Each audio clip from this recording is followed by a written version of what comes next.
So, Lee Roberts, Hawks FM, also with Tom Farr, with the manager Lee Bradbury. Lee, just had a workout with Crystal Palace. How do you feel tonight's game went? I thought it was a good game, good tempo to the game. I thought we showed we were organised against a good unit. Quick, fit, young lads that are obviously at a very good standard. And caused us some problems at times, but I thought we were organised and hard to break down. And on the flip side of that, I thought we give them a few problems as well. There's some really good performances out there tonight, and I was pleased. We picked out, unfortunately, a mistake sort of in the West Ham game. The positive from myself and Tom tonight in Hawks FM was there was very little mistakes. What was your view of it? Yeah, I think that's early part of pre-season. You're gonna get mistakes. You're getting blowing the cobwebs out. You're getting the lads sharp again. And mentally and physically, and I felt we were better in both regions tonight and made better decisions in and around the park, and I think we've made good strides tonight at good fitness levels, and mentally the players were sharper. And we just wanted to ask you about Ryan Young, picked out him acting almost as a sweeper keeper. Is that something that you've kind of taught, or is that just a natural instinct that Ryan has? It's something I've asked him to do, but he can do it. Obviously he's comfortable with his feet. He's got great distribution with his feet as well as his hands, and he's been a revelation since he came in. He's been really, really strong and really good character in the dressing room as well, which helps. And I've been pleased with him. We noticed that JJ Hooper wasn't on the bench tonight, and I think he came off within the first 2 minutes against Portsmouth. What's the progression with? How's he doing? Yeah, he's doing all right. He's been having rehab with a medical team. Now he's a couple of weeks down the line. He's had a really good session tonight before the game. Worked really hard with the physio, and fingers crossed he might train on Tuesday. And what was that? What actually happened with him? He just had a small little tear in his hamstring. A small only a little niggle, but obviously nothing major. It's such a fragile thing that we have to make sure we do things right and get him back. I want him back as soon as possible, but I don't want to push him and break him down again either. While we're on the subject of injuries, we actually saw Ed Harris tonight, and it looked like he's got a really nasty scar. You mentioned it earlier. I've seen the video. Obviously, I don't want to dwell too much on it. It has gone. Can we just have a little word on Ed Harris and any other injuries that happened in Waterlooville? Yeah, Ed's obviously got his scar across his face, but he's taken in his stride. It happens in football, but I think it's more the manner that was disappointing. But like you say, we've drawn a line under it, we'll move on and put that in the hands of people that will deal with it. Just before we look forward, I have to ask you about the Guernsey trip. I've seen some pictures of the hotel. Do you feel that's raised team spirits over the Guernsey trip? Probably has, in a strange way, yeah. I think it's a great trip, really, really good people over there, good team to play against, lovely stadium, beautiful place, and the hotel was good fun.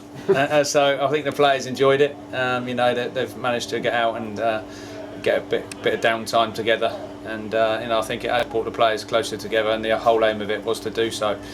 With sort of 4 or 5 new players attending and coming into the group, it's made them spend some time together, and I think they've enjoyed it. And was anyone forced to do the karaoke on the Guernsey trip? And if not, why not?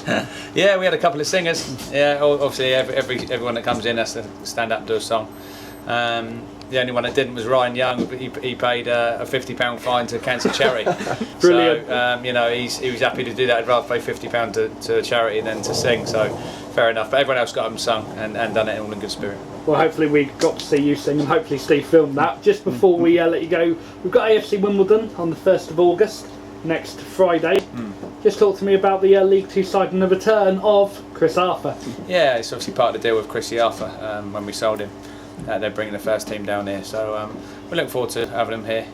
He's a great lad, Chris, and deserves his chance in league football. And I think everyone around the club sort of knows him as a bit of a gentle giant, really. And it'd be nice to have him back. But they're a big good side. They're going to be a testing team. But I think teams enjoy coming here because we've played the game, passed the ball, and the surface is fantastic at the moment. So hopefully we get a good crowd here and good preparations for the start of the season. Well, Lee, as always, thank you for chatting with us. We'll see you against the Dons. Cheers. Thanks very much. Cheers, Lee. Cheers.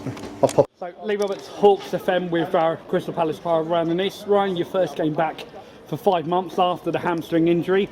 How did you enjoy your little run out tonight? Yeah, well, to be fair, I wasn't sure if I was going to get a little cameo or not. To be fair, it was a strange position for me, but obviously I've been watching and training and stuff and picked up little different bits from different players.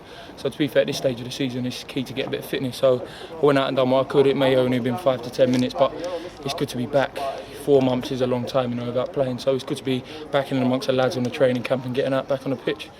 And obviously the gaffer Tony Pulis is out in America. It's obviously going to be fed back to him how you did this evening. How do you rate your own performance this evening? I think it's hard to say within 5 minutes. I think for me it was just getting back into positional awareness, even though it wasn't my position, and just picking up the match tempo.